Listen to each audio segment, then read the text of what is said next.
Augustin Kabouya, bonjour. Bonjour. Avec les élections du mois dernier, nous venons de vivre le plus grand braquage électoral de l'histoire du Congo, affirme le porte-parole du candidat Moïse Katumbi. Qu'est-ce que vous lui répondez? Je pense que ce que le porte-parole de M. Katumbi a déclaré, c'est une honte même pour la classe politique congolaise. Il est conscient que M. Katumbi n'était pas à la hauteur de ce processus électoral. Un homme sérieux ne pouvait pas dire ce qu'il a dit. Les élections ici, en Afrique et dans notre pays, sont sociologiques.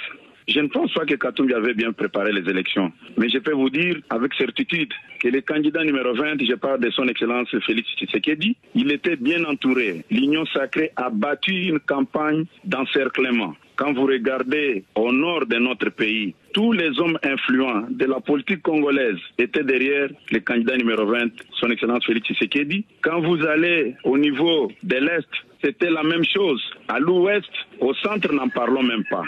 Et je peux encore aller plus loin, même la façon de communiquer. Quand vous regardez la zone linguistique au niveau du Nord, le candidat numéro 20 avait la facilité de communiquer. Quand vous allez à l'Ouest, il avait cette facilité de communiquer. À l'Est, c'était la même chose. Au centre, n'en parlons pas. Quand vous prenez le candidat Katumbi, il pouvait mieux communiquer au niveau de l'Est, au niveau du Grand Katanga. Quand il arrive au centre, c'était devenu difficile pour lui. Quand il va au Nord, c'était difficile. À l'Ouest, mêmement. Je vous dis que c'était une vaste blague, une comédie. Ils doivent accepter et reconnaître leur échec.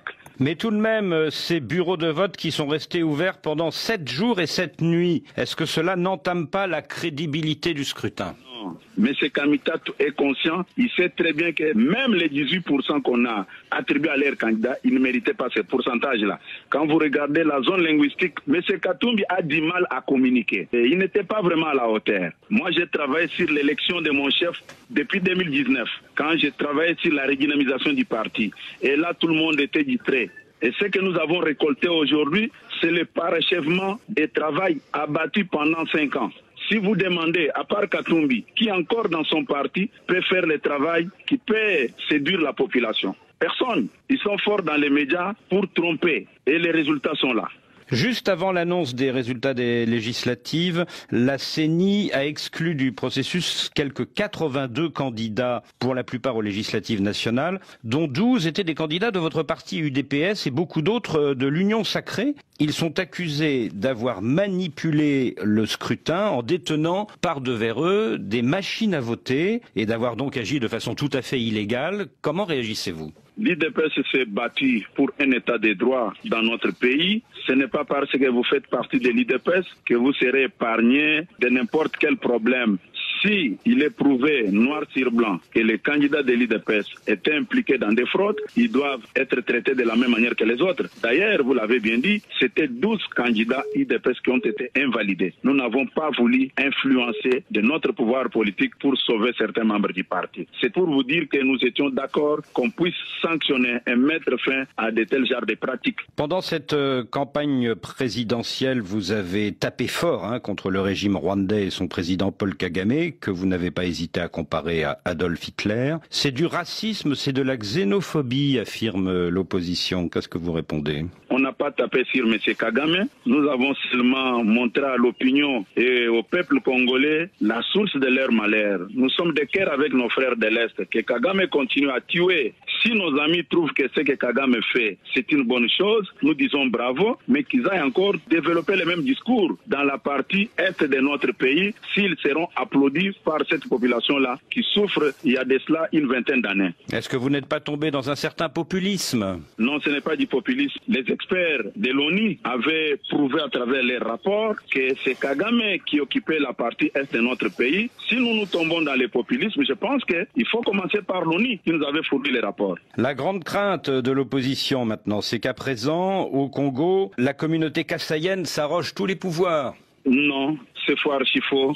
C'est ça même le discours des tribalismes. Quand vous regardez le président de la République, comment est-ce que les institutions fonctionnent? Le Premier ministre est originaire du Katanga, le président du Sénat est originaire du Sud Kivu, le président de l'Assemblée nationale est originaire de Grand Bandundu, le directeur des cabinets du président de la République est originaire du Katanga. Et le chef d'état-major général de notre armée est du Katanga. Quand vous allez au niveau des services de sécurité, au niveau de l'agence nationale des renseignements, le chef de cette agence est originaire du Congo central. Mais il n'y a que les noms des Kassaïens qu'on présente partout. Est-ce qu'il y a un problème contre le peuple kassaïen ou bien c'est une histoire qu'on invente pour tromper l'opinion? Et dans cette affaire, qui ont bâti campagne pour le président Tshisekedi, ce n'était pas seulement le peuple kassaïen. Quand vous regardez Jean-Pierre Mbemba, avec tous les ressortissants des Grands Équateurs, ils ne sont pas du Kasaï. Quand vous regardez le vice-premier ministre de l'économie Vital Kamerhe, quand vous regardez le président du Sénat Bahati, et quand vous regardez le président de l'Assemblée nationale Christophe Bosso,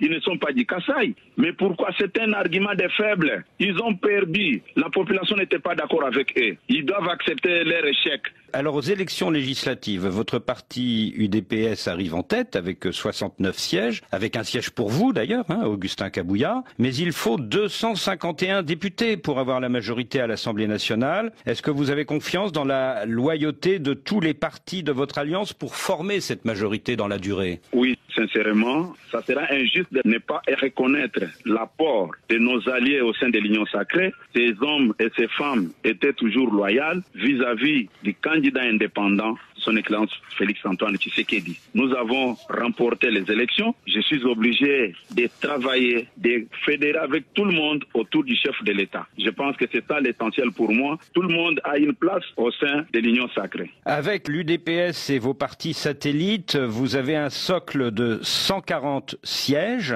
mais on est encore loin des 251 sièges nécessaires à la majorité. Pour cela, il vous faut l'UNC de Vital Kamerhe, la FDC de Modeste Bahati, le MLC de Jean-Pierre Bemba. Est-ce que vous êtes certain de leur loyauté pour les 5 ans qui viennent? C'est long, une législature de 5 ans. Monsieur Boisbouvier, je dois vous dire sincèrement que je suis membre du Présidium. Je connais la loyauté de ces hommes que vous venez de citer. Ils ont été loyaux, ils ont mouillé les maillots pour la réélection de son Excellence Félix-Antoine Tshisekedi. Ce n'est pas aujourd'hui que je peux encore dire qu'ils ne sont pas loyaux. Ils étaient sur toutes les lignes de front, ils ont travaillé. Je sais qu'avant les élections, il y avait ce discours-là, que moi-même j'avais étouffé, puis ça pouvait créer des frustrations inutiles. J'étais le premier à rencontrer le chef de l'État pour dire « Nous devons travailler comme c'est votre vision. C'est vous l'initiateur de l'Union sacrée. » C'est comme ça que vous allez remarquer que la campagne était organisée sur base des zones géographiques et linguistiques. Et nous avons bâti la campagne de cette manière-là et les résultats sont là.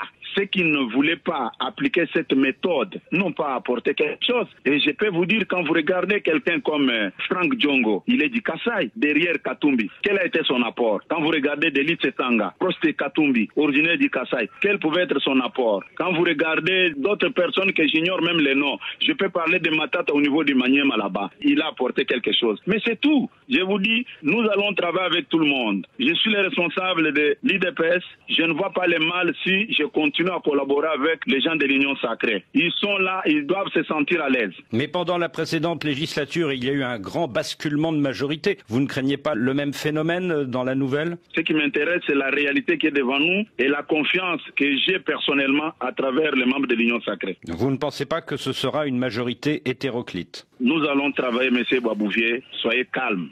En tant que première force à l'Assemblée nationale, est-ce que vous allez revendiquer le poste de Premier ministre pour un membre de l'UDPS? Ça, c'est la politique interne de l'Union sacrée.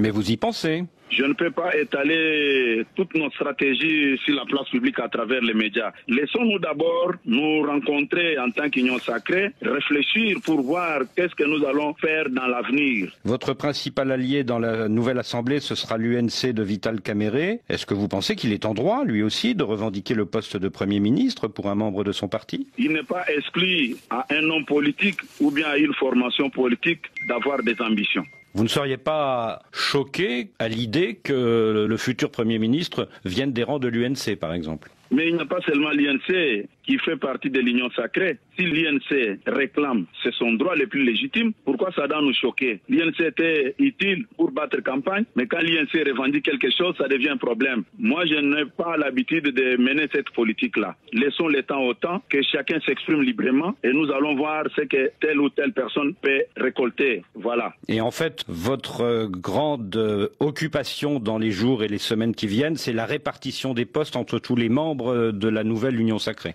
Nous allons travailler calmement gouvernement sans problème. Même avant d'aller aux élections, il y a eu des prophètes de malheur qui disaient que non, l'Union sacrée est en train de voler en éclats. Et j'avais lancé le défi à quiconque, l'Union sacrée restera toujours ensemble. Selon la Constitution, le président Félix Tshisekedi vient d'être élu pour un second et dernier mandat. Mais l'opposition affirme que vous préparez un changement de Constitution afin qu'il puisse se présenter en 2028 pour un troisième mandat. Comment réagissez-vous? Quand vous regardez cette fameuse opposition-là, vous pensez qu'il y a du sérieux? Ce sont des gens, quand ils se réveillent, ils rencontrent des choses qui ne sont pas fondées. C'était quel jour où nous avons envisagé une telle démarche? C'était au cours de quelle réunion? Les hommes sérieux ne peuvent pas rencontrer des mensonges comme ça sur la place publique. Donc il n'y aura pas de changement de constitution permettant au président Tshisekedi de se présenter à nouveau en 2028? Mais je vous dis, la constitution est claire, le chef de l'État a toujours dit. Pourquoi on cherche à prêter des intentions au chef de l'État qui n'a même pas pensé? Donc il n'y aura pas de troisième mandat pour Félix Tshisekedi? Félix Tshisekedi vient d'une école Tshisekedi Etienne. Félix Tshisekedi a une histoire, mais il y a certains hommes politiques qui se sont improvisés, qui ont comme école monde des affaires, qui n'ont rien à voir avec la politique. Mais Félix Tshisekedi a une école. Voulez-vous dire que Félix Tshisekedi respectera la Constitution? Je vous ai dit, M. Boisbouvier, Félix Tshisekedi vient d'une école. Ce n'est pas n'importe quelle école. Il vient de l'école d'Etienne Tshisekedi, de l'école Union pour la démocratie et le progrès social. Un parti politique qui a une histoire dans notre pays. Félix Tshisekedi ne s'est pas improvisé dans la politique. Félix Tshisekedi, c'est un grand monsieur qui fait la fierté de notre pays aujourd'hui. Voilà. Et s'il respecte l'école de son père, cela sous-entend qu'il respectera la Constitution et qu'il ne la modifiera pas pour se présenter à un troisième mandat, c'est ça que vous voulez dire? C'est raison pour... Oui, voilà. Vous êtes allé directement à la conclusion. Félix Tshisekedi, c'est un modèle, il vient d'une école. Sur les hommes politiques qui sont en prison, pensez-vous qu'il est temps peut-être que le président de la République ait un geste de clémence à leur égard? Vous avez bien souligné que le président de la République puisse poser un geste de clémence. Mais malheureusement, je ne suis pas le porte-parole du président de la République. S'il y a une telle démarche, adressez-vous à son porte-parole. Moi, ici, je parle comme secrétaire général de sa famille politique. Et mon pouvoir est limité quelque part, il n'y a pas de problème. Mais ne pensez-vous pas que Salomon Kalonda pourrait être libéré, par exemple? Comment est-ce que je peux me prononcer sur un dossier de la justice au moment où je ne suis même pas magistrat? Je ne connais rien de son dossier. Je suis ça comme tout le monde à travers la télé et à travers les réseaux sociaux. C'est son porte-parole qui peut bien répondre au ministre de la Justice. Et votre ancien camarade de parti, Jean-Marc Kabound? La réponse est presque la même. Augustin Kabouya, merci.